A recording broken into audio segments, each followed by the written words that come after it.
मैं तो इस भी क्या मजम्मत करूँगा।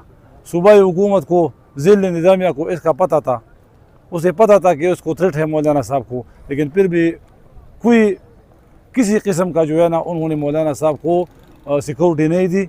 सिर्फ 2 सिपाही थे उसके साथ, तो 2 सिपाही पे मौलाना साहब क्या हो सकता था उसको बचाने के लिए। वो भी ज़ख्मी हो गए हैं, हम उसके लिए भी दुआ गो है कि अल्लाह ताला उनको सेहत दे।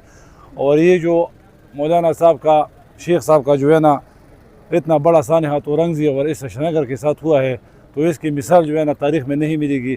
और मैं सूबाई हुकूमत को इसका पूरी तरह से ज़िम्मेदार ठहराता हूँ। ये उनकी नाअहली है, सूबाई हुकूमत की वजह से जो है ना ये वाक़या रूनमा हुआ।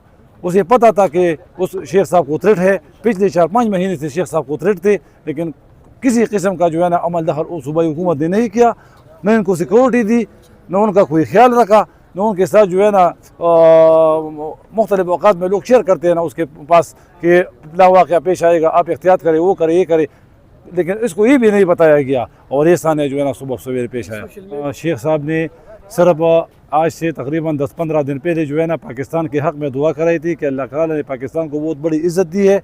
ये ईरान और अमेरिका का जो है ना वो पेशअप कराया था, तो इसमें और फिर जो है ना chief of army staff general Asim Munir साहब की जो है ना उसने ये भी कहा था कि अल्लाह ताला उनको भी इज़्ज़त दे।